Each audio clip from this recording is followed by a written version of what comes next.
ہے کہ جب انسان ہاتھ دھوتا ہے ہاتھ کے گناہ ناخنوں تک جھڑ جاتے ہیں، کلی کرتا ہے زبان کی سارے گناہ معاف، منہ دھوتا ہے آنکھ کی ساری خیانتیں معاف، پاؤں دھوتا ہے، ہاتھ اور پاؤں بنیادی طور پہ گناہوں کے مراکز ہیں، جس طرح زبان اور آنکھیں گناہوں کا مرکز ہیں اور آنکھوں سے اور زبانوں سے انسان بے شمار گناہ کرتا ہے، اسی طرح ہاتھوں سے اور پاؤں سے بھی بے شمار گناہ ہوتے ہیں۔ ہاتھ مال حرام کماتا ہے،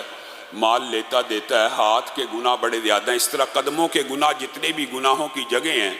وہ قدم ہی ان گناہوں کی جگہ کی طرف جا رہے ہوتے ہیں۔ تو گویا وضو، اکیلے وضو کرنے سے اللہ رب العزت سر سے پاؤں تک جسم کے سارے گناہوں کو معاف فرما دیتے ہیں، اور پھر صرف اس عمل کو کر لینے سے جو گناہ معاف ہوتے ہیں وہ تو ہوتے ہی ہیں، اس عمل کو کر لینے کے بعد اشہد ان لا الہ الا اللہ وحدہ لا شریک لہ اشہد ان محمدا عبدہ ورسولہ، اور دوسری روایت کو ملا لیا جائے اللہم اجعلنی من التوابین واجعلنی من المتطہرین۔ صرف یہ دعا اس عمل کے بعد اگر کوئی پڑھتا ہے، حدیث کے الفاظ ہیں کہ رسول اللہ صلی اللہ علیہ وسلم نے فرمایا اس کے لیے جنت کے 8 دروازے کھل جاتے ہیں، وہ جس دروازے سے چاہے داخل ہو جائے۔ عمل صرف وضو ہے اور الفاظ صرف یہ ہیں، اور جنت کے 8 دروازے کھل جاتے ہیں۔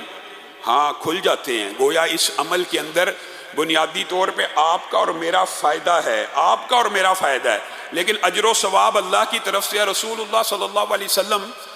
جب جنت کے 8 دروازوں کا ذکر کیا کرتے تھے تو ایک مرتبہ حضرت ابو بکر نے یہ پوچھ لیا رسول اللہ صلی اللہ علیہ وسلم سے، اے اللہ کے رسول، کوئی ایسا شخص بھی ہوگا جس کو جنت کے 8 دروازوں سے بلایا جائے گا؟ ایک تو آپ کے سامنے رکھ دیا اور معین کر کے رسول اللہ صلی اللہ علیہ وسلم نے فرمایا، اے ابو بکر، مجھے امید ہے اللہ کے ہاں کہ آپ انہی لوگوں میں سے ہوں گے جن کو جنت کے 8 دروازوں سے پکارا جائے گا۔ یہ حضرت ابو بکر کی فضیلت کے حوالے سے بھی ہے، اور اسی طرح اس عمل کی ایک فضیلت یہ بھی ہے، ایک تو ہے آج کل کا وضو۔ آج کل کا وضو بڑا آسان ہے، آپ نے وعدہ کیا تھا انشاءاللہ ہر روز رات سونے سے پہلے کر کے سوئیں گے، لیکن آج کل کا وضو آسان ہے۔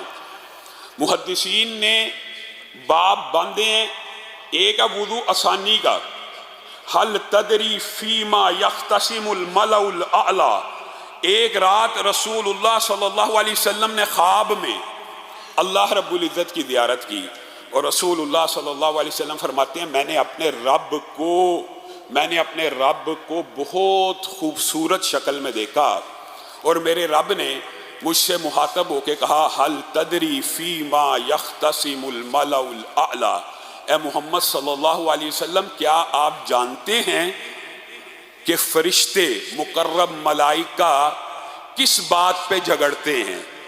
کس بات پہ جھگڑنے سے مراد کن اعمال کو لکھنے کے لیے ایک دوسرے کے اوپر سبقت لے جاتے ہیں کہ یہ عمل میں لکھوں گا، دوسرا کہتا ہے نہیں میں لکھوں گا، تیسرا کہتا ہے یہ مجھے لکھنے دو، آپس میں گویا مسابقت کرتے ہیں، جھگڑ پڑتے ہیں کہ یہ نیکی کا عمل مجھے کرنے دو۔ اور محدثین نے ان اعمال میں سے ایک عمل ہمارے موضوع سے متعلق ہے، بلکہ 2 عمل ہمارے موضوع سے متعلق ہیں، وہ آگے چل کے آپ کے سامنے رکھوں گا۔ ایک جو موضوع جس حوالے سے وضو کی بات کر رہے تھے کہ اسباغ الوضوء فی المکارہ، یہ وہ ہے، آج کل کا وضو آسان ہے اور بعض اوقات وضو مشکل ہوتا ہے۔ وہ کون سا وضو مشکل ہوتا ہے؟ سردی کے موسم کا، ٹھنڈ کا، بہت زیادہ سردی ہو تو انسان کو وضو کرنا مشکل لگتا ہے، یا انسان بہت تھکا ہوا ہو تو انسان نے ایک معمول بنایا کہ میں ہر روز رات کو وضو کر کے سوؤں گا، لیکن ایک دن تھکاوٹ ہے، سفر ہے، وضو کرنے کا دل ہی نہیں کر رہا، تو اسباغ الوضوء فی المکارہ، رسول اللہ صلی اللہ علیہ وسلم سے اللہ نے پوچھا آپ کو پتہ ہے فرشتے مکرم ملائکہ کن اعمال کو لکھنے کے لیے جھگڑتے ہیں؟ تو رسول اللہ صلی اللہ علیہ وسلم نے کہا نام فی الکفارات، ایسے اعمال کو جو گناہوں کا کفارہ بن جاتے ہیں، کفارات کو لکھنے کے لیے، ان میں سے ایک عمل یہ ہے کہ اس وقت وضو کیا جائے جب وضو کرنے کا دل نہ کرے۔ جب آپ یہ بات سوچ لیں کہ میرا وضو کرنے کا آج دل نہیں کر رہا، آپ نے اپنے نفس کو کنٹرول کرتے ہوئے اٹھنا ہے، کھڑے ہونا ہے، تو پھر آپ کا وہ وضو ایسا عمل ہے کہ رسول اللہ نے آپ کو بشارت دے دی، آپ نے یقینی لازمی بدیہی طور پہ کھڑے ہو جانا ہے اور وضو کرنا ہے، جس وقت دل نہیں کر رہا اس وقت کرنا ہے. تو آپ کا یہ عمل ان کفارات میں شامل ہو جائے گا کہ جس کو لکھنے کے لیے فرشتے آپس میں جھگڑتے ہیں.